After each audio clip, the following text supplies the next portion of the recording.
With Guardians of the Galaxy hitting theaters, Marvel is heading into the final leg of its Phase 2 slate.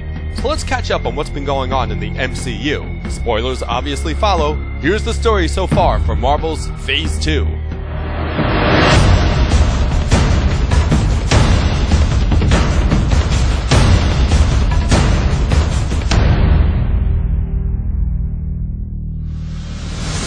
Things kicked off with Iron Man 3, where Tony Stark was still reeling from the events of the Avengers.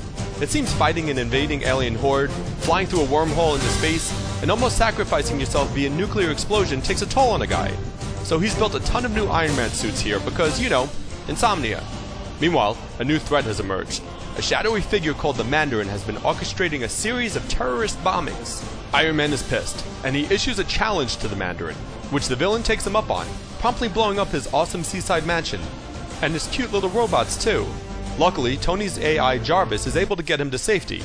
Well, to Tennessee at least. But with his armor out of commission, all Tony has is his smarts and a new kid sidekick to uncover the truth about the bombings. Because he just can't call the Avengers for some reason. Just go with it, okay? It turns out the explosions were all the result of AIM scientists Aldrich Killian and Maya Hansen's experimental treatment called Extremis. Killian used this serum to give war vets superpowers, but it sometimes also had the side effect of turning them into, well, living bombs.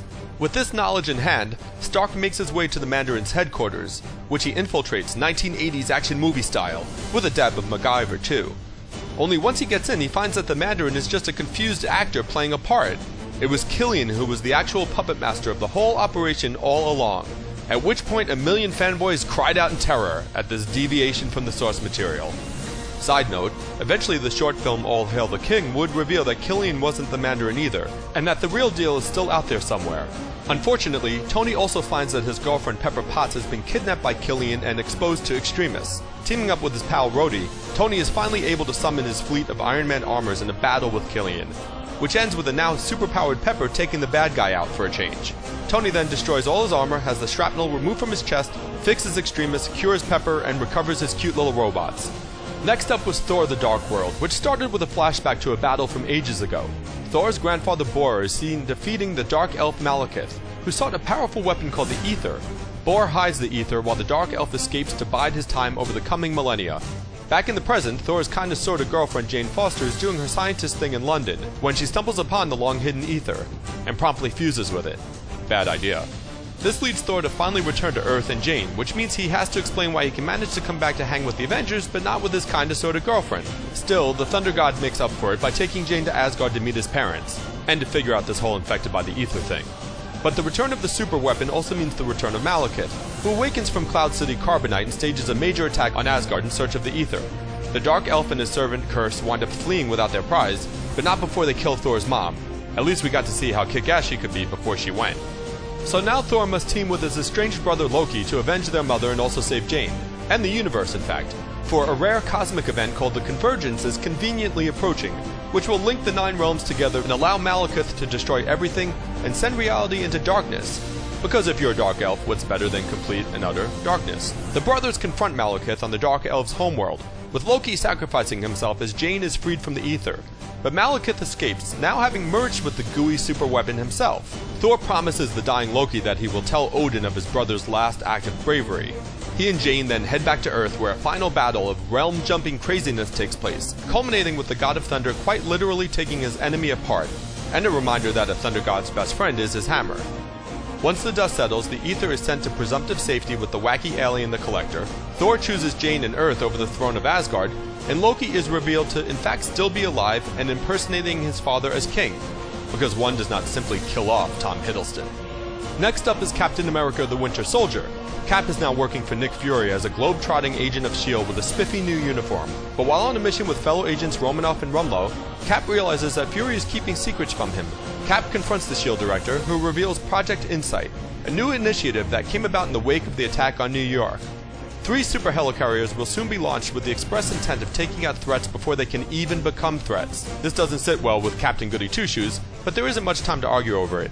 Soon enough, a mysterious assassin called the Winter Soldier seemingly kills Fury, but before he apparently dies, the eye patch tells Cap that S.H.I.E.L.D. has been compromised. Next thing he knows, Cap is beating up like a dozen S.H.I.E.L.D. agents on an elevator and is a fugitive from the law. Fury's boss, Alexander Pierce, is now calling the shots, and he wants Cap eliminated. He's also the one behind the Winter Soldier, who it turns out is actually a brainwashed Bucky, Captain America's old partner from World War II. Cap and Black Widow go on the run and discover that Arnim Zola's mind still lives, in a way, in an underground computer. He was the Hydra agent and scientist from the first Cap film who performed super soldier experiments on Bucky.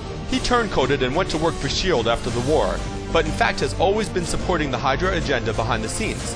Cap realizes that Hydra lives and is as strong as ever, having gestated in the belly of S.H.I.E.L.D. for decades.